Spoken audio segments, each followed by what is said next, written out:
ادھر کانسپریسی کا لفظ ہے کیا اس اعلامیے میں؟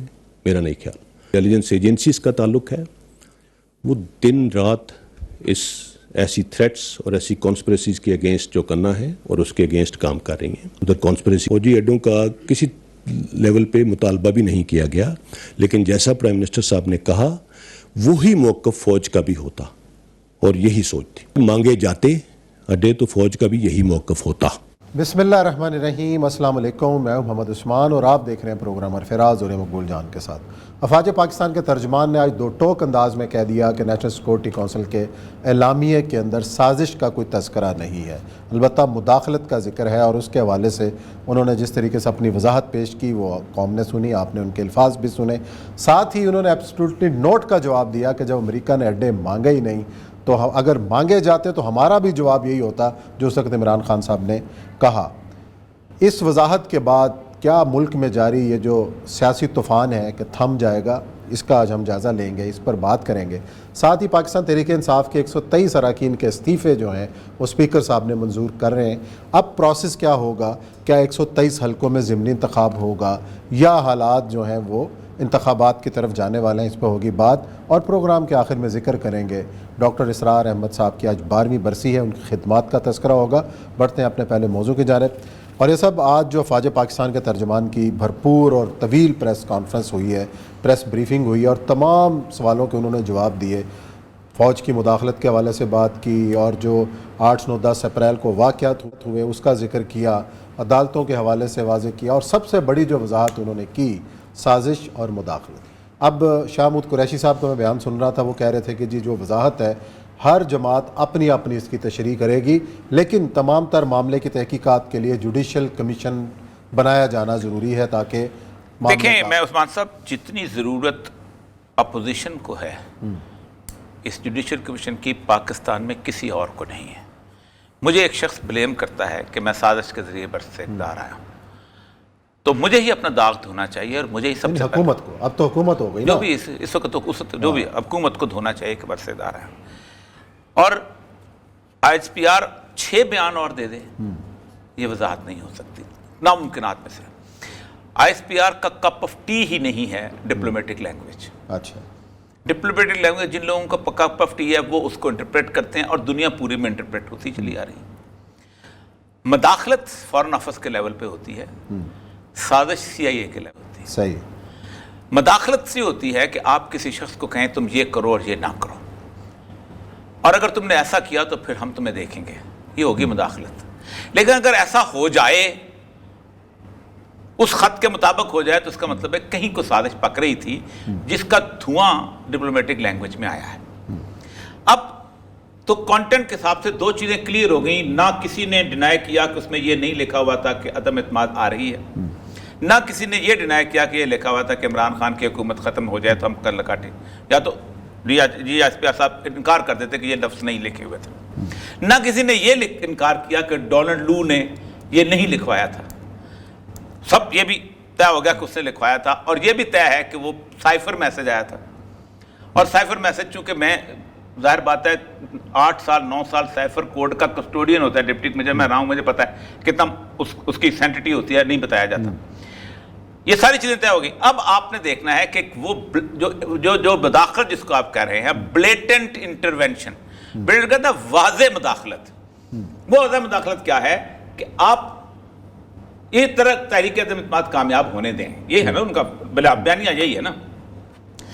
دنیا میں 72 ملک ہیں جن کے اندر رجیم چینج ہوئی ہے اور اسی طرح کے فکرے جو ہیں وہ لکھوائے جاتے رہے. اچھا. لیکن 20 سے 25 سال کے بعد CIA لیٹر نکال دیتی ہے، اوپن کر دیتی ہے کہ ہم نے یہ کیا تھا، یہ ہمارے سامنے ہے. مثلا میں آپ کو مثال دیتا ہوں کانگو کی. اچھا. شاید میں نے کل بھی دی ہوگی. لممبا جو تھا وہ بندہ تھا، وہ پاپولر آدمی تھا، اور اس پاپولر آدمی کے ساتھ ان کے ساتھ نیگوسیشن بلٹ اپ نہیں ہو رہی تھی. وہ کبھی کچھ کرتا تھا، کبھی اس سے غلطی ایک ہو گئی. وہ کہتا تھا کہ آپ میرے خلاف یہ جو فوج ہے بیلجیم کی یہ بنائی ہوئی ہے میرے خلاف اٹھ رہے، میری مدد کرو. یہ کہتے تھے کہ نہیں ادھر ادھر، یہ وہ ورلڈ بینک IMF والے کرتے تھے. اس نے ایک وزٹ کر لیا روس کا اور اس نے کہا کہ ہمارے لیے کچھ کرو. CIA نے کہا اس وقت کہ یہ بیسیکلی ایک سوویت بلیٹنٹ کو کی ڈیزائننگ ہو رہی ہے. اس کے خلاف اسمبلی کے اندر باقاعدہ خریداری کی گئی, عدم اعتماد کی تحریک آئی اور وہ بیچارہ جو ہے وہ بھاگ گیا. اچھا یہاں وہ تو بات آپ کی صحیح ہے, یہاں پہ عمران خان صاحب ایسا کیا کر رہے تھے کہ ان کو بغاوت کے ذریعے؟ نہیں, یہ تو یہی تو میں کہتا نا کہ وہ تو ان پاپولر تھے, اپنا مہنگائی کے ہاتھوں عوام رو رہے تھے, بالکل ایسے بندے کو ہٹا کے اتنا اوپر ایسا کیا کر رہے تھے کہ وہ بندہ ڈاؤن سلائڈ جا رہا ہے, اس کی پاپولیرٹی ختم ہو رہی ہے, اچانک اپوزیشن اپنے پاؤں پہ کلاڑا مارتی ہے, اس کو پھر زندہ کر دیتی ہے. تو وہ بات ہے کیا اس کا مطلب میٹر جب تک آپ انویسٹیگیشن نہیں کریں گے اور اوپن نہیں, اور میں کہتا ہوں اوپن کریں. دیکھیں اب یہ سیکرٹ نہیں رہے, اس سازش کا فائدہ تو عمران خان صاحب کو ہوا نا دیکھیں ان دی اینڈ غلط ہو جائے, اس سے نہ پکڑی جائے, اچھا اس سے صاف پتا چل جائے کہ ایسی کوئی سازش نہیں تھی. لیکن پریما فیشی جب آپ کڑیاں جوڑتے ہیں, اچھا اب ہوگا کیا؟ شہباز شریف صاحب نے بھی کہا کہ ہم اس کی تحقیقات کریں گے, ایسی کس ادارہ کو تحقیق کرے جو سب مطمئن ہو جائیں؟ ذوالفقار علی بھٹو سے غلطی ہوئی تھی, ساری زندگی پیپل پارٹی نے گالی کے طور پہ بھگتی, اس نے محدود کمیشن رپورٹ بنایا, سائڈ پہ رکھ دی. چھاپا کس نے کی؟ انڈیا نے. اچھا گالی پڑتی رہی تھرو آؤٹ, کس کو پڑتی رہی؟ ان لوگوں کو جو اس کے اندر رسپانسبل تھے, نام ہی نہیں تھا ان کا. ہم اس وقت کہتے تھے کہ اے پاکستان کے سجیلے جوان اس کو چھایا کر دو, کچھ بھی نہیں ہوگا. اور وہ زمانہ تھا اس وقت ضیاء خان کو گالی پڑ رہی تھی, 4 گالیاں اور پڑ جاتی, آپ کلیئر ہو جاتے. جتنا کسی چیز کو چھپایا جائے گا اتنا ہی خراب ہوگا. عمران صاحب ننگا کرو عمران خان کو, وہ تو کون کرے تحقیقات؟ جوڈیشری کرے؟ اب تو شہباز شریف خود بنا سکتا ہے. ہاں شہباز شریف صاحب جوڈیشل کمیشن کا اعلان کریں, میں اوپن کورٹ ٹرائل کر. دیکھیں میری بات سنیں, حسین حقانی کا جو خط ہے اوپن کورٹ ٹرائل ہوا تھا, کچھ چھوٹا ٹرائل تھا. ایک بندہ ایک خط لکھتا ہے, اپنے ایک دوست کو دیتا ہے, اپنے ایک دوست کو خط لکھ کے کہتا ہے کہ جاؤ اس کو دو, کس کو؟ امریکہ کے جوائنٹ چیف آف سٹاف کو. اور جوائنٹ چیف آف سٹاف سے کہتا ہے کہ بھائی جان ہماری فوج سے جان بچاؤ, اور جب ہم فوج سے جان بچاؤ گے اور اس سے ہم بچ جائیں گے, ہم بتائیں گے کہ انہوں نے کس کس کو پناہ دیا ہوا ہے, ہم مولا عمر کو بھی مروائیں گے, ہم جناب اس کو امان زواری کو بھی مروائیں گے, ہم نیوکلیر ایسٹس کی جوائنٹ وہ بھی کرائیں گے. یہ اوپن ہوا نا, پبلک نے دیکھا نا. یہ قاضی فائز عیسیٰ اس کا سربراہ تھا نا, 2 جج تھے نا. اب بھی کر لو. آج حسین حقانی کا نام عزت سے کوئی لیتا ہے؟ نہیں لیتا. ٹھیک, کل جب اس کی نکلے گی تو جو بھی غلطی ہوگا اس کا نام عزت سے نہیں لیں گے, لیکن جتنی دیر کرو گے اتنے ہی چیزیں نکلیں گی. آپ کی 4 پریس کانفرنس ہو جائیں. ایک اور بار بتاؤں آپ کو, 4 قسم کے کراؤڈ ہیں پاکستان کے اندر. اچھا پہلا کراؤڈ تھا جو امریکہ کا, وہ فیس کیا تھا اس کو مشرف کو, وہ فیس کیا تھا مولوی نے. وہ مولوی اس طرح کا تھا, اس کو کہہ دیا یہودی ایجنٹ, اس نے کہا یہودی ایجنٹ, اس نے کہہ دیا فلانا ایجنٹ. وہ بندوق لے کے نکلے ہوئے تھے, تلوار لے کے نکلے تھے, بڑی آسانی سے آپ اس کو کرپ کر سکتے تھے. آپ کی مدد کو MMA آ گئی, آپ نے چلا لیا. ٹھیک, آپ نے بڑی آرام سے ان کو دہشت گرد کہہ دیا. دوسرا کراؤڈ آیا, 3-3.5 سال آپ نے گالی کھائی نون لیگ سے, جلسوں میں کھائی, جلوسوں میں کھائی. آن ریکارڈ ہیں لوگ کو کہتے تھے کہ جب تک فوج ساتھ نہ ہو, اسٹیبلشمنٹ ساتھ نہ ہو, عدم اعتماد نہیں ہے. شاہ خان عباسی اس کے اوپر سب کچھ کھائی آپ. اب ہے PTI کا کراؤڈ. PTI کا کراؤڈ کون سا ہے؟ ریلیٹیولی پڑھا لکھا ہے. وہ بلیٹنٹ انٹرونشن اور کانسپریسی میں فرق سمجھتا ہے کہ کیا ہے, اس کو پتا ہے کوئی زیادہ فرق نہیں ہوتا. وہ سمجھتا ہے کہ وہ پڑھا لکھا کراؤڈ ہے, جس کو آپ کہتے ہیں برگر کلاس ہے نا, لیکن وہ برگر کلاس ایک پڑھے لکھے کراؤڈ جو ہے وہ بات سننے کو تیار ہی نہیں. میں وہی کہتا ہوں, عمران خان صرف عمران خان کی بات سننے کو تیار ہے. آپ عمران خان کو دیکھیں, عمران خان کے آپ نے کمیشن بنایا نا ایک 4 حلقوں والا, چپ ہو گیا عمران خان. کب چپ ہو؟ چپ, بات نہیں کر سکا, نہیں کر سکا نا. جب ثابت نہیں ہوئی تو عمران خان کا بیانیہ ختم ہو گیا, 35 پینچر ختم ہو گئے, ختم ہوئے نا. پینچر آج تک کیس لگا ہوا ہے. کیس لگے کی بات نہیں, عمران خان ختم ہو گیا نا.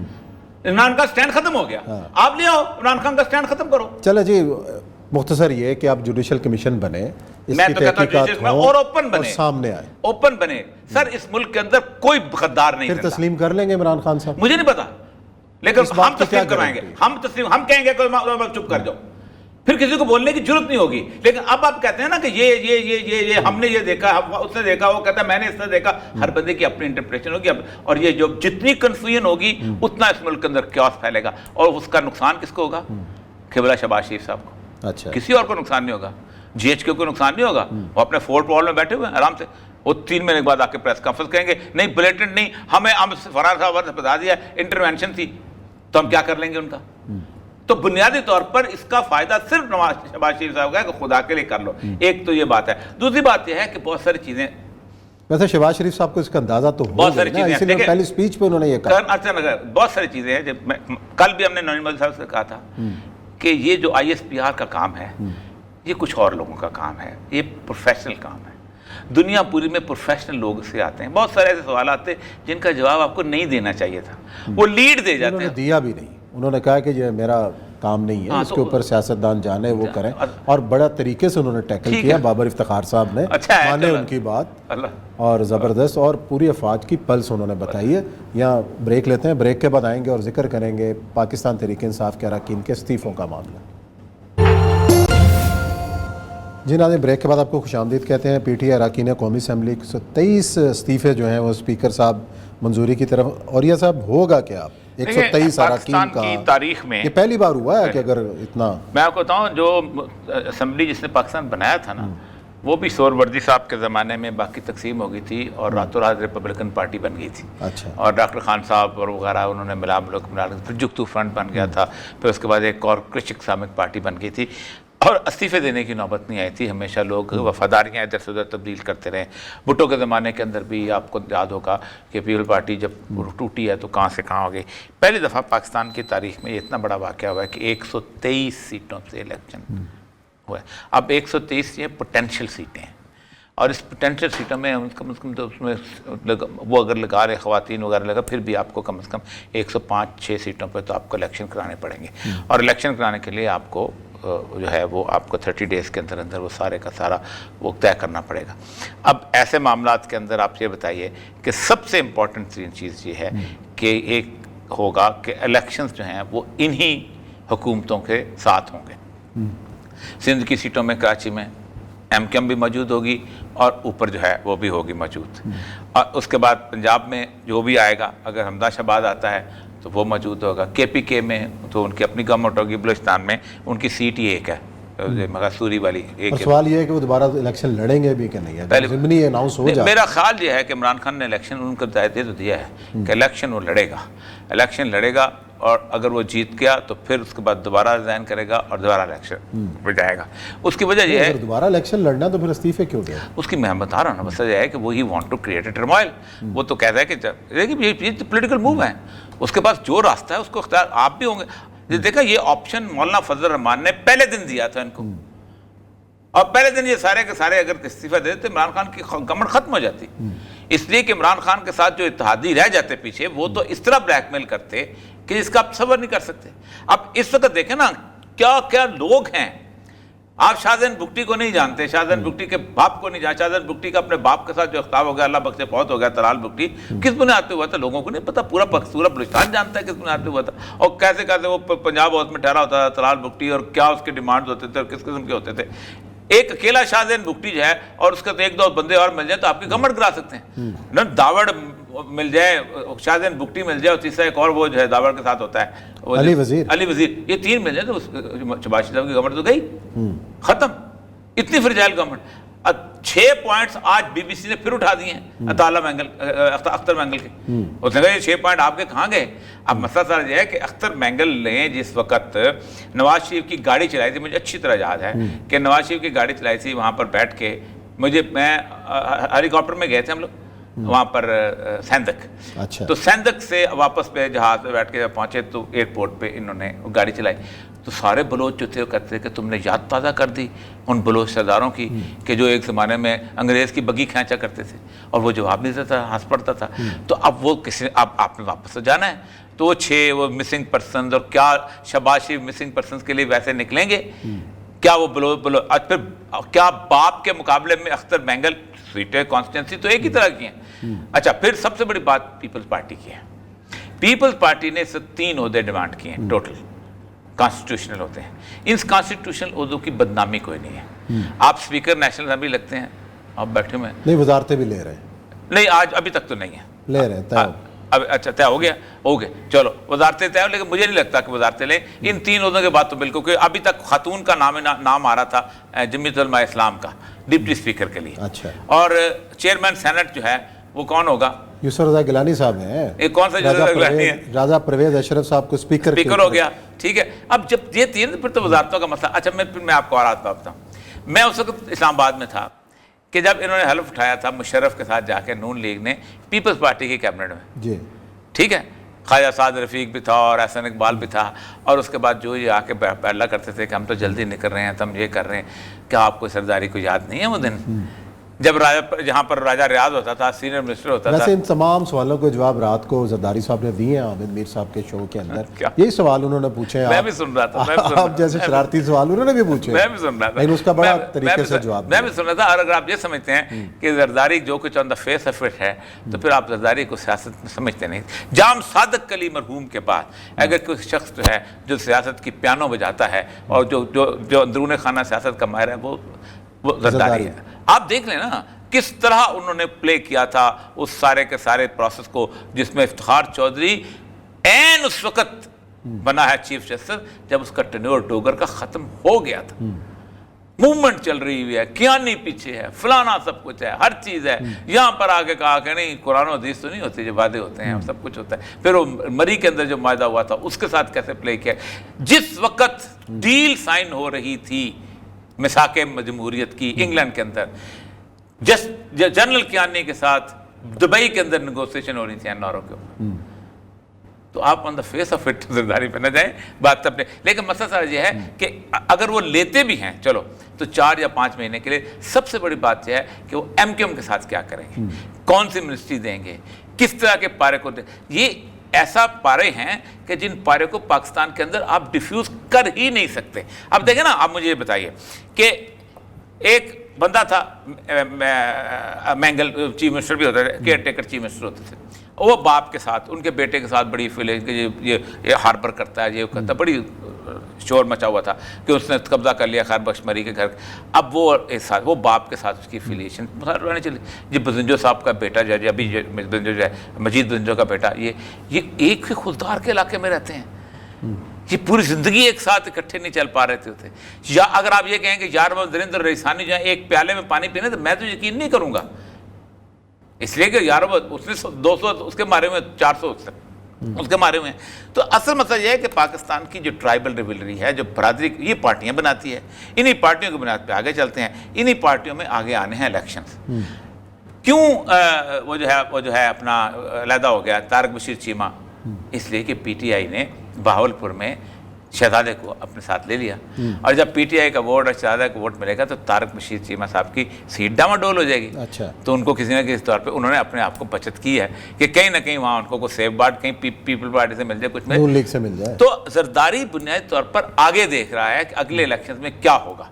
اس کو یہ پتا ہے کہ اگر وہ کسی نہ کسی حد تک پیپلز پارٹی جو ہے وہ صدرن پنجاب کو پہ قابو پالے, خواہ وہ پرویز لائی کو گورنمنٹ میں لا کے پالے تو کچھ پالے, تو سینٹرل پنجاب میں جس کا بھی ڈھول بجتا رہے اس کو کوئی پرواہ نہیں ہوتی. وہ بجتا ہے, بجتا رہا, ہمیشہ سے بجتا رہا. یہاں منظور وٹو ہوتا تھا, اس کو کوئی پرواہ نہیں ہوتی تھی. یہاں نکئی ہوتا تھا, اس کو کوئی پرواہ نہیں ہوتی تھی. یہاں شہباز شریف ہوتا تھا, کوئی پرواہ نہیں ہوتی. نواز شریف ہوتا تھا, کوئی پرواہ نہیں ہوتی تھی. جب شہباز شریف تھا اوپر سے اس طرح گیلانی ان کو کوئی پرواہ نہیں ہوتی تھی, کیونکہ بنیادی طور پر اس کا جو ہے انفلوئنس چلتا ہے رائٹ وہاں سے اپنا ٹھٹھا سے لے کے, اور یہ یا زیادہ سے زیادہ ملتان, سائیوال, یہ اس علاقے تک وہ اپنا انفلوئنس رکھنا چاہتے ہیں. پشاور میں ان کی پاکٹس ہیں, لیکن پشاور میں اب تو سویپ کر گیا. پشاور میں اب اتنا مجھے لگتا ہے کہ اگلے 5 سال کے لیے پی ٹی آئی پھر ہے وہاں نہیں, وہ انہوں نے اس میں ویکیوم انہوں نے آنے ہی نہیں دیا. ورنہ اب تک تحریک عدم انتخاب وہاں پہ روایت یہ رہی کہ ایک دفعہ کسی کو آزما لیا, حالہ نہیں والے, اور کل کا جلسہ جو ہے, اور اس کے بعد سب سے بڑا ہے کہ تحریک عدم اعتماد کی ناکامی جو ہے, یہ بہت بڑا سائن ہے کہ وچ مینس کہ آپ وہاں پر انروڈ نہیں بنا سکے. تو اس کا مطلب یہ ہے کہ مولانا فضل الرحمان صاحب کی قسمت جو ہے وہ خراب ہی خراب ہے اگلے الیکشنوں میں بھی. وہ جو ابھی لیکن ہمارے قیوم نظامی صاحب, وہ قیوم نیازی صاحب جو ہیں آزاد کشمیر کے, وہ استعفیٰ دے رہے ہیں. سیٹلائٹ جگہوں پہ باتیں نہیں کیا کرتے. میں آزاد کشمیر کی اس لیے بات نہیں کر رہا تھا کہ ظاہر بات ہے میرے پروگرام کو انڈیا میں بہت سنا جاتا ہے. اچھا, اور اس کے بنیادی وجہ جب ہم آزاد کشمیر کی پالیٹکس ڈسکس کریں گے تو انڈیا میں وہاں گند کرتے ہیں. میں 1000 دفعہ ان کو کہا ہے, اللہ کا واسطہ ہے, خدا کے لیے 25 کروڑ مسلمان جو وہاں زندہ ہیں, اور وہ آپ کے آس پہ نظریں لگا کے بیٹھے ہوتے ہیں کہ ہم کیسے کشمیریوں کے ساتھ ڈیل کرتے ہیں, اور آپ کی جوتا چھپائی ختم نہیں ہوتی, آپ کی جوتم پیزاری ختم نہیں ہوتی, آپ کا میرا لیڈر ختم. اس لیے میں قطعاً, آپ کئی دفعہ آپ نے پہلے بھی کہا, میں نے پہلے بھی ڈسکس نہیں کیا, راجہ فاروق چلو اعظم دیکھتے صاحب کے ہیں۔ ساتھ ناراضگی لی، میں نے نہیں ڈسکس کیا. کیا زبردست آدمی تھے. اب تنویر الیاس صاحب وزیر اعظم کل بن جائیں گے، امید تو یہی ہے. یہاں لیتے ہیں بریک، اور بریک کے بعد آتے ہیں اور ذکر کریں گے ڈاکٹر اسرار احمد صاحب کی برسی، ان کی خدمات اور قرآن کی تعلیم کے حوالے سے جو کردار ادا کیا ہے اس پہ کریں گے تذکرہ.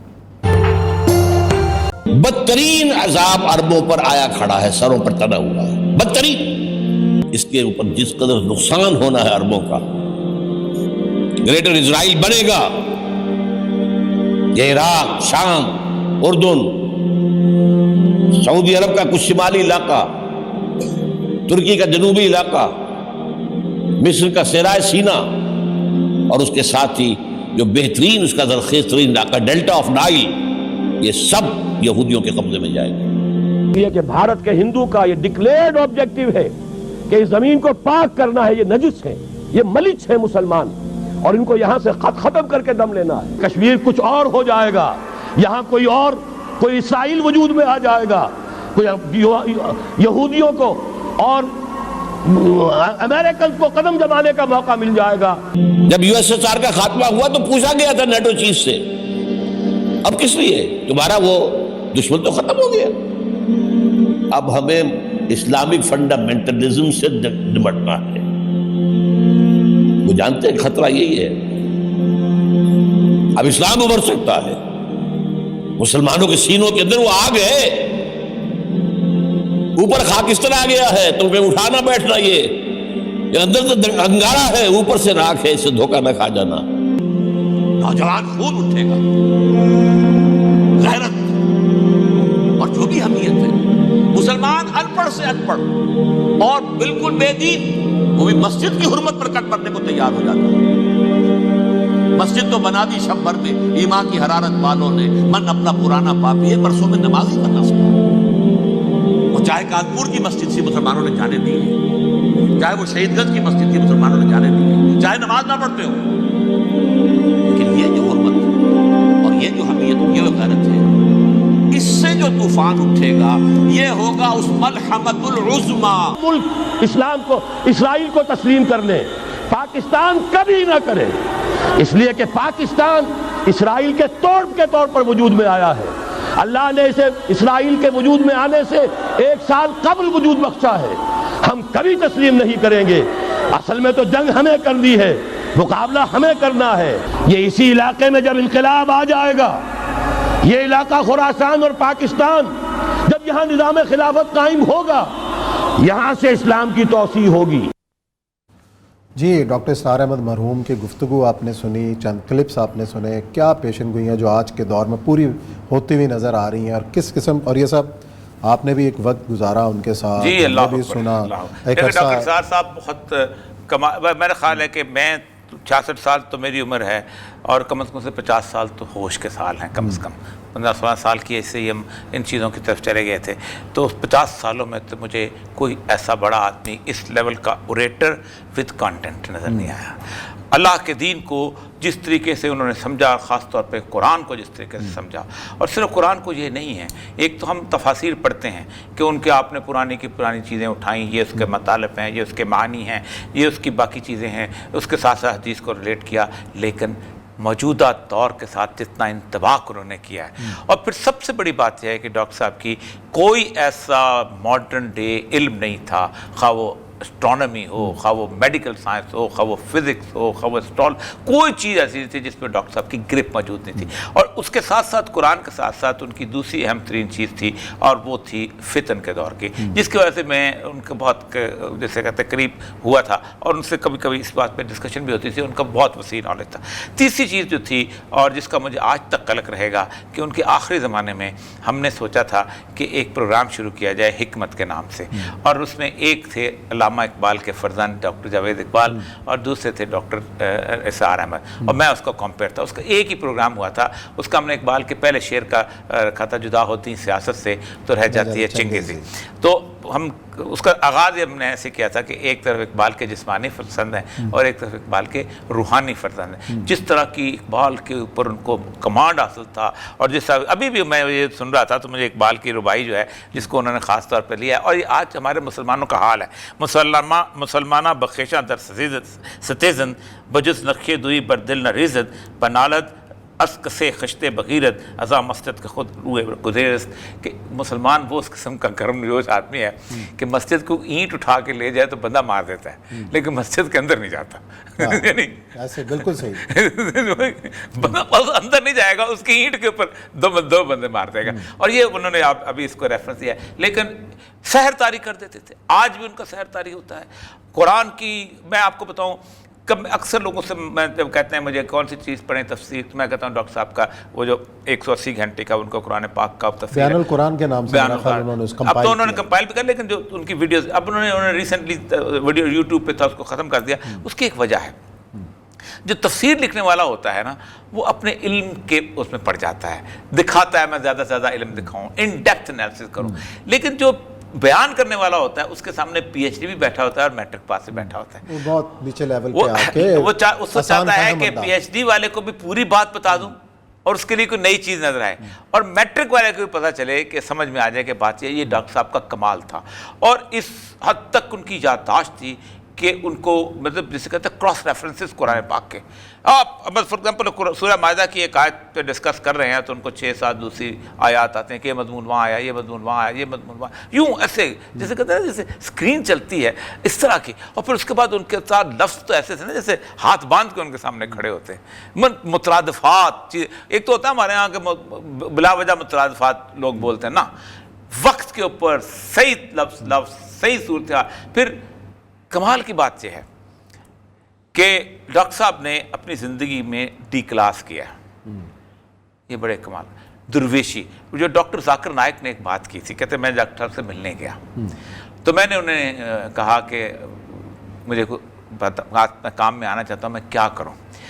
تو انہوں نے کہا کہ دیکھو بات سنو، پہلی بات یہ ہے کہ آپ اپنے آپ کو خالص کر لو. اگر تم بھی ڈاکٹر ہو میں بھی ڈاکٹر ہوں. اگر میں میڈیکل پروفیشن میں رہتا تو میں یہ 2 کام اکٹھے نہیں کر سکتا تھا. ایک دوسرا ایک بات یاد رکھو، اپنی ضروریات کو کم سے کم کر دو.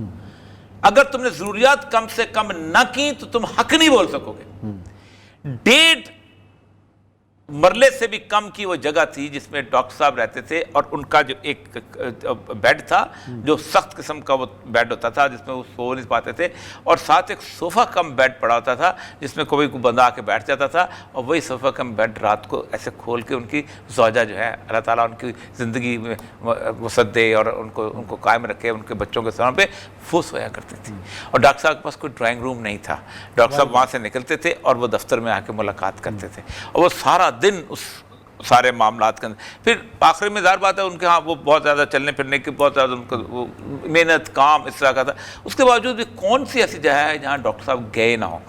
اور پھر آپ سوچیں کہ اس لیول کے وہ ڈاکٹر تھے کہ ان کو کہا جاتا ہے کہ ڈاکٹر امیر الدین جو بڑا نام ہے نا، یہ وہ ڈاکٹر بننے گئے تھے، ان کو بیمار ہو گئے تھے جس وقت ان کا آخری وائوا تھا.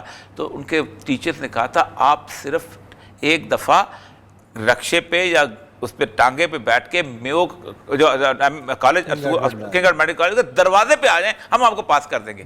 لیکن وہ نہیں ہو سکے تھے. پھر انہوں نے عربی سیکھی، پھر ان کا کسی مدرسے میں نہیں پڑھے ہوئے تھے. ایک ہاں ان کے بھائی دیکھیں کروڑ پتی بھائی ہیں ان کے، ڈاکٹر اظہار مطلب ڈاکٹر صاحب اس سے نکلتے تو کیا کچھ نہیں کر سکتے تھے. اور پھر ایک اور کمال کی بات یہ ہے کہ اللہ تعالیٰ نے ان کو ایسی اولاد عطا فرمائی ہے، ایسی اولاد جو خالصتاً ان کے نقش قدم پہ چلتی ہے. حالانکہ میں کل ہی ایک صاحب مجھے بتا رہے تھے کہ بنیادی طور پر، اور ہے بات ٹھیک ہے، کہ جو صاحب علم ہوتا ہے وہ لاولد ہوتا ہے، اس کی نسل آگے نہیں چلتی. آپ دیکھ لیں مولانا مودودی ہیں، علامہ اقبال ہیں، ڈاکٹر اسرار ہیں، اس کے بعد اور بڑے بڑے میر تقی میر ہیں، غالب ہیں، اقبال ہے، فیض، کون سے کس کی نسل چلی آگے.